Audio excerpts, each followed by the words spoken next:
Minoan goddess cults. Welcome back to another episode of Wild Feminine Magic. Make sure to subscribe to the channel. Let's get into the video. Women in ancient Crete clearly played a central role in religion and society. The goddesses' cults of Crete had an extraordinary influence on Cretan priestess culture and women in society during the Minoan civilization. Modern museums are filled with extraordinary Cretan art, which portray females as figures of particular power and respect. The Mountain Mother or Mistress of Animals, a Minoan nature goddess, who frequently shows up on stones and gold jewelry, often flanked by two lions, griffons or wild goats. Another female figure or a prominent priestess, is the Snake Goddess. Sir Arthur Evans discovered her, ca. 1600 BC, and named her the Snake Goddess. She is formidable with two arms raised upwards holding serpents in both hands, her bare breasts showing her life-giving power. In this context, we see the ancient mother as wild, free and powerful just like Mother Nature. The Minoans worshipped her and her energy. They worshipped both her life and death powers as a representation of the total cycle of life. The cults of Ariadne, Mistress of the Labyrinth, is found in Crete. The mother of wild animals and dance reigned in Neolithic Crete. She was later named Potnia by the ancient Greeks, their word for mistress, lady, and a title of a goddess. Ariadne was the goddess of ecstatic trance.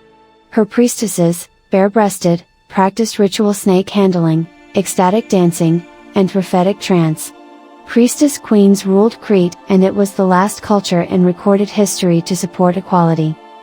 Ariadne, the high fruitful one, brought rebirth. This lunar fertility goddess was known for serpents, symbols of rebirth, were ritually handled by her priestesses, whose bare-breasted costumes suggest the sacred role of sexuality in the Minoan culture.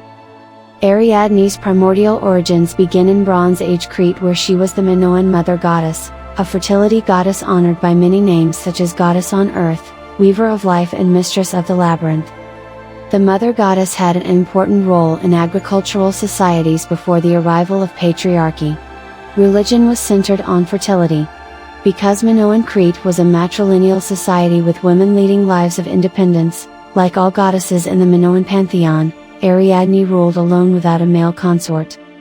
Her labyrinth figures prominently in her mythology and is believed to have been a place of initiation where initiates moved from one realm to another, with the bull god, the Hades-like Minotaur, occupying its deepest and darkest center. The cults of Britomyrtis and Artemis also flourished in Crete. Britomyrtis was a Greek goddess of mountains and hunting, who was primarily worshipped on the island of Crete. Britomyrtis comes from a Cretan dialect and her name means Virgo Dulcis, or sweet virgin. The archaeologist, Silenus, identifies her explicitly as the Cretan Artemis. The goddess was frequently portrayed on Cretan coinage, either as herself or as Dictina, the goddess of Mount Dict, Zeus' birthplace. As Dictina, she was depicted as a winged goddess with a human face, standing atop her ancient mountain, grasping an animal in each hand, in the guise of Potnia Theron, the Mistress of Animals. The cults of Dictina worshipped a goddess dressed in nets. She is neither naked nor clad, and lines of force surround her. Double axes, or labrises, exclaim her active feminine energy.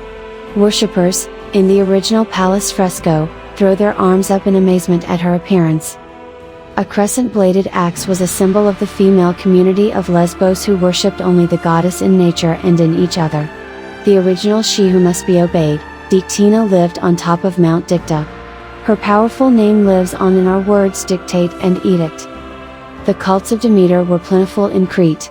Demeter is the goddess of the harvest and agriculture, presiding over grains and the fertility of the earth.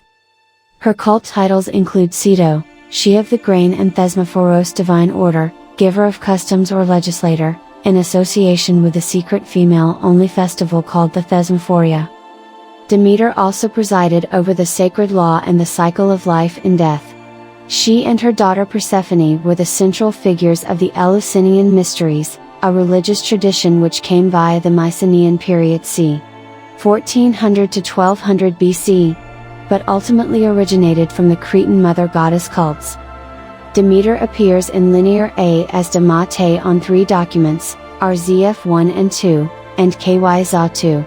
Demeter's character as mother goddess is identified in the second element of her name meter, mu tau eta rho, derived from Proto-Indo-European, PIE, me tu ter, mother.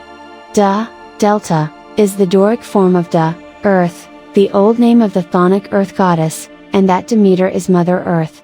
12. Cults of Cybele. Demeter and Analton Cybele share the Great Mother tradition. Known among the Greeks as Cybele, or Great Mother of the Gods, Matar Kubalia, Mother of Mountains in Phrygia, or Kubaba in Neo-Hittite, originated in Anatolia, where there was a long-standing tradition of worshipping mother figures. Cybele lived on inaccessible mountain tops, where she ruled over wild animals. The goddess is represented wearing a long belted dress, a polos headdress, and a veil. She is seated on a throne flanked by 2 lions and holds a tympanon, a circular drum resembling a tambourine, and a libation bowl. In the ecstatic cult of the mother, her priests and followers worshipped her with wild, loud music produced by cymbals and frenzied dancing, mystery cults in the Greek and Roman world. During the Bronze Age, the cults of Britomeris and Demeter slowly traveled to Sicily, Sardinia, Iberia and Gaul, where the mystery cults spread to other lands and the goddess hunting and mountain cults take on the new names of Artemis and Diana. The priestesses of Crete. Feminine power in Crete was expressed in connection to the land and fertility.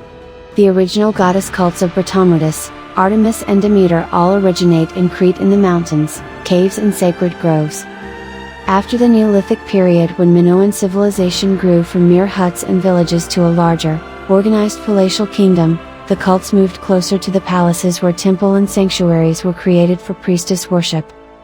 Minoan Crete was a matrilineal society from its Neolithic period, Bronze Age, Minoan period, prepalatial and postpalatial period up until post-Minoan Crete. For 6,000 years, women led lives of independence, enjoyed sovereignty and ownership of land. Later, they became lawmakers and held high positions of power in the ruling classes of Crete. The high priestess was also a powerful figure as she advised the king. The high priestess represented the ancient serpent goddess, her sacred power and life force, holding high the 2 serpents of immortality. The tiny panther on her headdress may connect the goddess to the fertility rites of the wine god Dionysus. Minoan priestesses often use trance, dream time and ecstasy and spirit journey into the mysterious otherworld while exuding sexuality and regeneration through oracular intuition, receptivity, love and truth. Minoan priestesses worshipped in caves and on mountain peaks, where they dedicated clay figurines and ash altars. Mount Juktas near Knossos, Mount Petsophis in East Crete and the Great Sycro Cave on Mount Dictyn Central Crete were all sites where archaeologists discovered Minoan ritual objects including bronze figurines and stone vessels. In the Palace of Knossos, there is the sacred fountain and nearby the temple tomb. Sir R. Evans identified the fountain as a sacred shrine where both Minoan and ritual deposits were discovered. Braziers, cups, carnazized olives and fruit suggest this was a shrine with agrarian character. Evidence of priestesses dancing in ecstasy are found in jewelry and frescoes. A gold ring was found in the royal tomb of Isopate depicting a cult dance of priestesses and the manifestation of the goddess.